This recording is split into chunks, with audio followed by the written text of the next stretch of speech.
Next, a 48-year-old man dies on the Kokoda track, a tribute from his family. Australian scientists hone in on the cause of obsessive-compulsive disorder and the words from a young Sea Eagles enforcer which should fill NRL rivals with fear.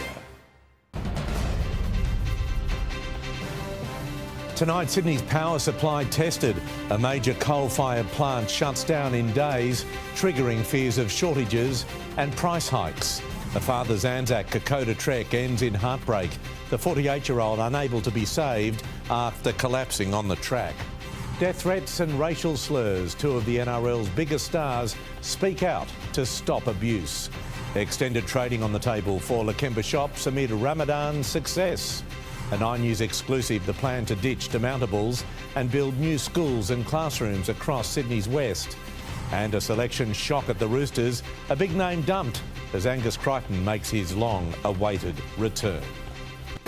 This is 9 News with Peter Overton.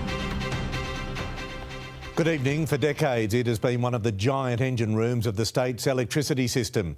Liddell Power Station in the Hunter Valley now gradually pulling the plug, shutting down completely in 10 days' time. Premier Chris Minns today forced to reject claims from the federal opposition that New South Wales faces blackouts this winter. It's produced as much as 13% of the state's energy in its 50 years. East of Colombo.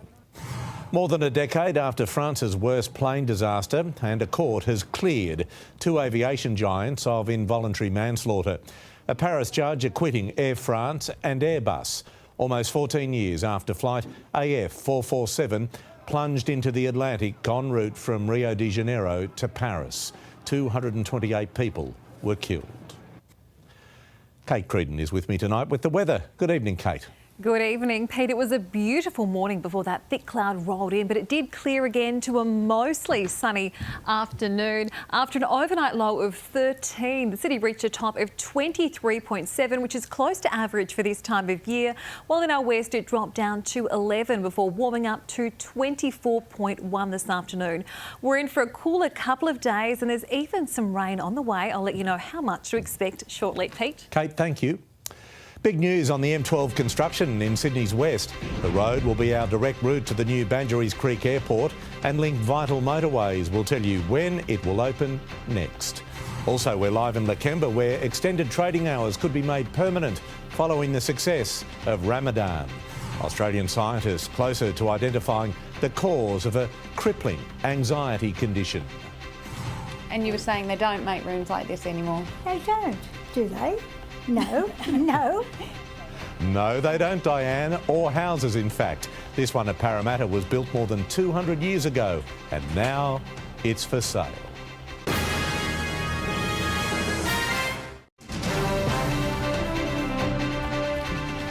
An 84-year-old man could face life in prison accused of opening fire on an unarmed black teenager who accidentally went to the wrong home when he was picking up his siblings.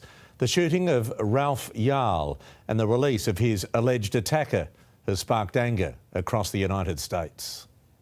16 years old, a dedicated student and promising all of us they'll be back out there again. Ruth Wynne-Williams, 9 News. Well done. Well, if these walls could talk, built in 1816, one of Sydney's oldest homes hits the market at Parramatta packed with incredible history. Scientists hone in on the cause of obsessive-compulsive disorder, what it means for treating the anxiety condition.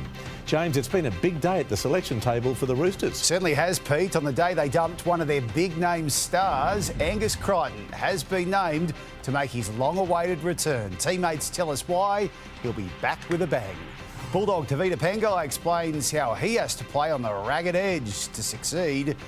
Last, why Blues coach Brad Fittler believes Nathan Cleary and Jerome Luai need to lift their game ahead of Origin. Keep your brolly handy. We're in for a few showers over the next couple of days. I'll let you know when they'll arrive at your place shortly. The bank of mum and dad is closing.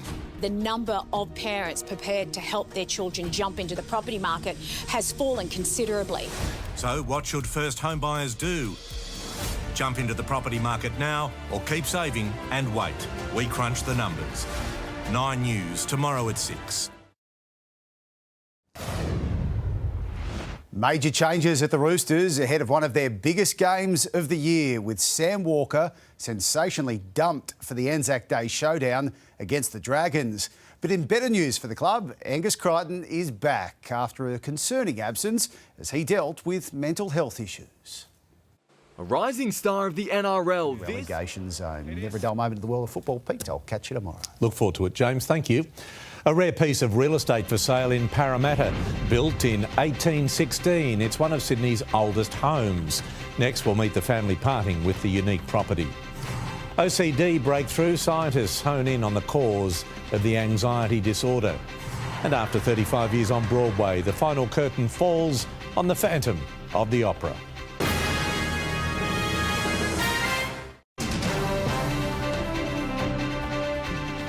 A game-changing study by Queensland researchers has brought them a step closer to understanding what causes obsessive-compulsive disorder. MRI scans finding evidence of a physical basis for the mental illness, which affects 2% of Australians. OCD, one of the world's... On the market, it was a down day today, with mining companies mostly higher, banks mixed and supermarkets lower.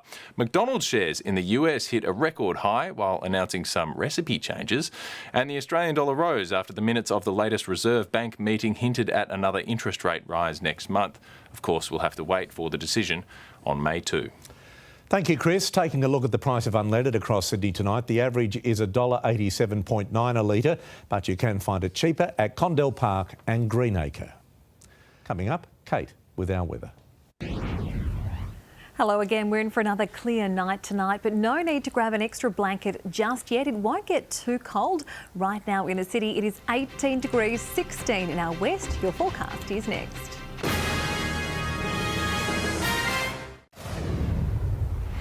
It was a beautiful start to the day, but the sun disappeared behind thick cloud for a few hours before reappearing this afternoon. This was the view looking towards the inner west from Barangaroo. It was a frosty start to the day in our southwest, Camden dropping to just 9 degrees this morning, but it did warm up to 23 degrees in the sunshine, also 23 in Cronulla and Liverpool, 24 in Penrith and Campbelltown. It was a chilly morning in southern parts of the state too, just 4 degrees at Bega and 5 degrees at Bathurst. But most towns still recorded top temperatures in the low to mid 20s. We've seen significant rainfall over the North Tropical Coast in the 24 hours to 9 a.m. this morning. A couple of locations receiving more than 100 millimetres of rain.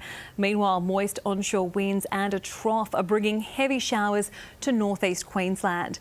Around the country tomorrow, Brisbane's in for a partly cloudy day, 27 degrees. Mostly sunny in Canberra, 22. Showers clearing in Melbourne and Hobart. Partly cloudy in Adelaide, 19, and a sunny day in Perth, a top of 26 there. Closer to home, Newcastle is in for a partly cloudy day with a top of 25 degrees. A few showers for Wollongong, 24, and if you're heading out on the water, there is currently a strong wind warning for the Eden coast. Sydney's also expecting a partly cloudy day tomorrow with a chance of early morning fog in the west, with showers developing in the evening. After dropping to 13 degrees over the night, the city is expected to reach a top of 24. There's a 50-50 chance of showers across the suburbs too, most likely in the afternoon or evening, with daytime temperatures between 22 and 25 degrees and a cool 19 degrees at Katoomba. Looking ahead to Thursday, we're in for a cloudy day with a high chance of showers, up to 10 millimetres forecast. A shower or two on Friday, 22 degrees, and those showers should hang around right through the weekend. In our west, Thursday will be the coldest day of the week with just 19 degrees forecast. A partly cloudy day on Friday, 23, and a shower or two on Saturday and Sunday. But the good news is those showers should only be light, so we can still expect some sunny spells for the remainder of the school holidays. Pete? Thank you, Kate. Ali is next with a current affair. That is 9 News for this Tuesday. I'm Peter Overton. I hope you have a good evening. From all of us, good night.